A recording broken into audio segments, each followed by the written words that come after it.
एक दिन बंटी, मीरा और सुमो जंगल में अपनी नई एडवेंचर की तलाश में निकले। बंटी हमेशा की तरह अपने मस्ती भरे अंदाज में उछल कूद कर रहा था। मीरा अपने बैग में एक नक्शा लेकर चल रही थी और सुमो अपने छोटे छोटे पैरों से उनका पीछा कर रहा था।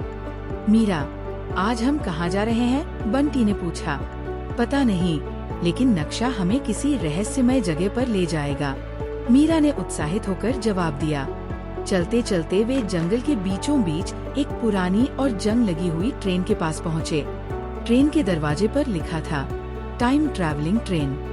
टाइम ट्रैवलिंग ट्रेन, इसका मतलब ये हमें समय में पीछे या आगे ले जा सकती है, मीरा ने कहा। वाह, ये तो मजेदार है, चलो देखते हैं, बंटी ने चहकते हुए कहा। वे तीनों ट्रेन के अंदर गए। अंदर का नजारा चौंकाने वाला था। ट्रेन के डिब्बे पुराने जमाने के थे, लेकिन हर जगह अजीब सी चमकती हुई बटन और घड़ी जैसी मशीनें लगी थी। बंटी, ये बटन दबाना ठीक रहेगा क्या? मीरा ने चेतावनी भरे स्वर में कहा।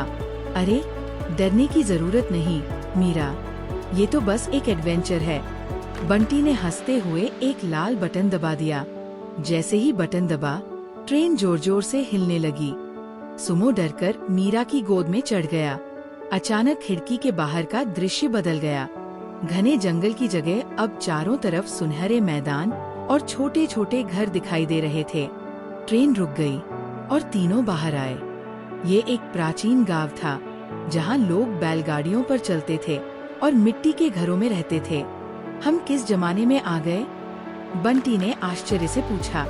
लगता है हम बहुत पीछे के समय में आ गए हैं, मीरा ने कहा। गांव के लोग उन्हें देखकर चौंक गए। उनके कपड़े और सुमो को देखकर बच्चे उत्साहित हो गए। क्या आप देवता हो? एक बुजुर्ग ने पूछा। नहीं, हम बस एडवेंचर पर हैं, बंटी ने मुस्कुराते हुए कहा। गांव वालों ने उन्हें स्वादिष्ट खाना खिलाया और एक रहस्यमय कहानी सुनाई। उन्होंने बताया कि गांव के पास एक गुफा है, जहां एक जादुई पत्थर छिपा हुआ है। उस पत्थर में समय को रोकने की ताकत है, लेकिन गुफा के अंदर एक विशाल सांप पहरा देता है। हमें उस पत्थर को देखना चाहिए, बंटी ने जोश में कहा। लेकिन सांप से कैसे निपटेंगे? मीरा ने चिंतित होकर पूछा। हम मिलकर कुछ न कुछ कर लेंगे, बंटी ने आश्वासन दिया। तीनों गुफा की ओर बढ़े। गुफा के अंदर घना अंधेरा था। मीरा ने टॉर्च जलाया और सुमो ने अपनी क्यूट हरकतों से सबका मनोबल बढ़ाया। गुफा के बीचों बीच एक चमचमाता हुआ पत्थर रखा था, लेकिन जैसे ही वे उसके पास पहुँचे, एक बड़ा सांप उनके सामने आ गया। बंटी, पीछे हटो, मीरा चिल्लाई। लेकिन बंटी ने अपनी चतुराई दिखाई।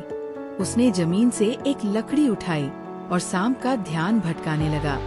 सुमो ने अपनी छोटी छोटी हरकतों से सांप को और उलझा दिया। आखिरकार मीरा ने पत्थर उठा लिया।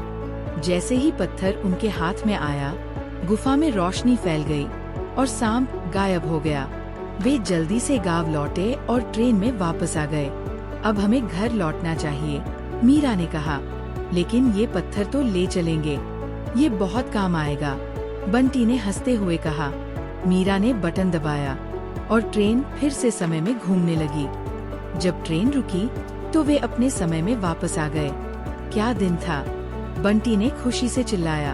अब अगली बार और मजेदार एडवेंचर करेंगे, मीरा ने कहा। सुमो ने खुशी से उछलकर बंटी और मीरा को गले लगा लिया।